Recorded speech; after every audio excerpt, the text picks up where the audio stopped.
And Bob, we're talking now about the, I guess, election recall bill. Yeah, recall. Probably recount is more appropriate. Okay. Yes, yeah. Mm-hmm. Okay. Your take on that? You said, oh, basically because it's in the courts at this point.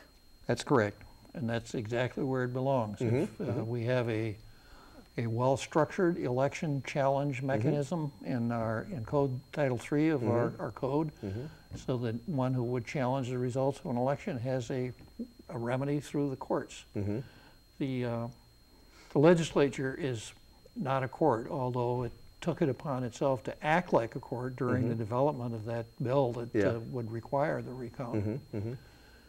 Now, you know, a few weeks ago, it is, you know, of course, the Obamacare is on the U.S. Supreme Court now, being dissected, and I guess a ruling will come down, I think, by June, I think it is.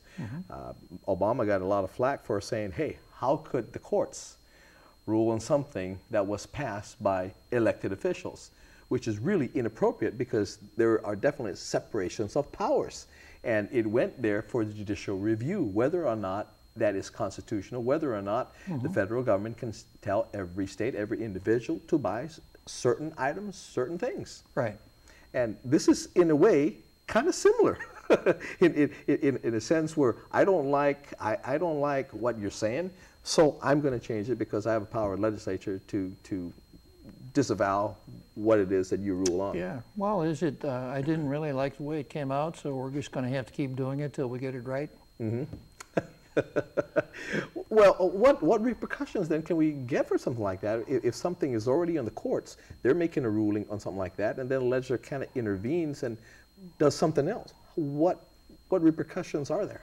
Well, if the legislature is operating within the scope of its own authority, then the legislature in some circumstances can moot out a proceeding that's occurring in the judiciary. For instance, if a particular law were repealed, a criminal law were repealed during a trial, then it would probably you couldn't get a conviction of that particular defendant. But I think I would reframe that question, Jess, and that is, I would turn it into another question. When are the results of an election final? Final? I think when the legislature adjourns sine die, and Yeah, not before. Yeah, That's what we're seeing right now. Now, let me ask you this again. If, for example, you move forward and there was a recount or whatever that may be, now what does it happen if it's nullified, election is nullified?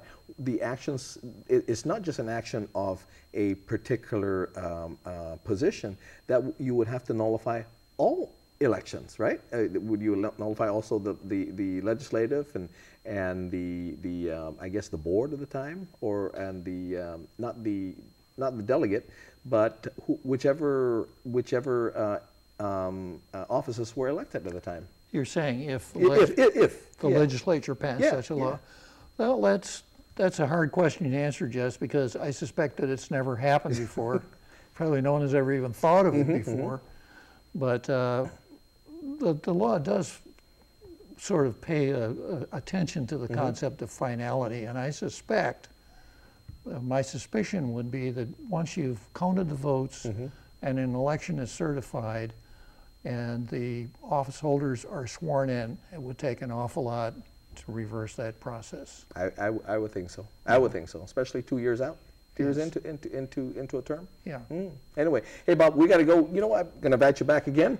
We'll talk next time about maybe what the makeup of the next legislature is going to look like, or should look like, for us to move forward. Okay? Sure. Hey, thank you very much. Join me again next week right here on The Buzz. Bob, thank you very much. Adios.